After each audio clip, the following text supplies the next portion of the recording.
बंगाल वालों अगर बुरा नहीं माने तो एक बात अर्ज करूं हाथ जोड़ के, मस्जिदों के 2-2 करोड़ के मीनार बनाने की बजाय कोशिश करो कि वो 2-2 करोड़ गरीबों पे खर्च करो और उनको मजबूत करो। अगर हमारी कौम 10 साल में मजबूत हो गई तो 2 नहीं बल्कि 10 करोड़ के मीनार हम बना सकेंगे।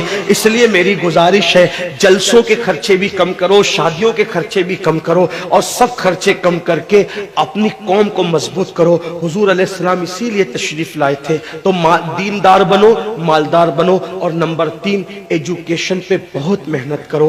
कोई भी जाहिल न रहे, कोई भी अनपढ़ न रहे। खूब खूब पढ़ाओ अपने बच्चों को। 10वीं 12वीं तक कभी मत रुकना, बल्कि अपने बच्चों को IAS बनाओ, IPS बनाओ, डॉक्टर बनाओ, इंजीनियर बनाओ। डॉक्टर भी BOMS वाला मत बनाओ, बल्कि MD और आला से आला डिग्री दिलाओ। अब आप कहेंगे मौलाना पैसे नहीं है। मैं आपसे कहता हूं, हर साल ईद पे नया कपड़ा न बनाना पड़े न बनाओ, धुले हुए कपड़ों पे ईद कर लो, लेकिन अपने बच्चों की तालीम पे खर्चा करो। इसी तरीके से किसी और जगह पर पैसे लगाने की बजाय 10 साल अगर इन 3 निकात पर आपने मेहनत कर दी, दीनदार बनो, मालदार बनो और एजुकेशन को आम करो। हर बंदे को पढ़ा लिखा बनाओ। आप कहेंगे मौलाना नौकरी नहीं मिलती। मैं कहता हूं हम नौकरी के लिए नहीं पढ़ते, हम अच्छा इंसान बनने के लिए पढ़ते हैं। इसलिए कि पढ़े लिखे की तिजारत में अनपढ़ की तिजारत में फर्क है, पढ़े लिखे की गुफ्तगू में अनपढ़ की गुफ्तगू में फर्क है, पढ़े लिखे के उठने बैठने में अनपढ़ के उठने बैठने में फर्क है। देखो,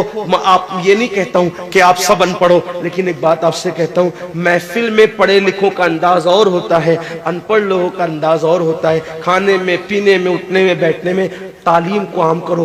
दुनिया भी पढ़ाओ, आखिरत भी पढ़ाओ। अपने बच्चों को इतना इल्म दो कि वो मुसलमान रहे, सच्चे मुसलमान रहे, और अपनी बच्चियों को भी इतना इल्म दो, सच्ची पक्की मुसलमान रहे। और स्कूल, कॉलेज, यूनिवर्सिटी में आला से आला तालीम दिलाओ। और याद रखना, गुर्बत का बहाना मत बनाओ। बिटिया की शादी होती है तो लाखों रुपए कहां से आते हैं। और आपसे कहता हूं 8 घंटे मेहनत करने की बजाय 16 घंटे मेहनत करो। मेहनत में पीछे मत हटो, अपने बच्चों को पढ़ाओ। सिर्फ 10-12 साल हिंदुस्तान के तमाम मुसलमान मेहनत करके अपने बच्चों पे मेहनत कर ले, कोशिश कर ले, काविश कर ले, तो देखना नक्शा बदल जाएगा। ये भी आपसे कहता हूं, एक बात कहता हूं, मना नहीं कर रहा हूं, अगर मुझसे गलती हो तो मेरे उलमा इस्लाह करेंगे।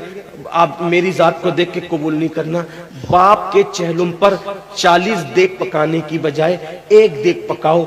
उन 40 देगों का खर्चा बचाकर किसी बच्चे की तालीम पर अपने बाप के इसाले सवाब के लिए खर्चा कर दो।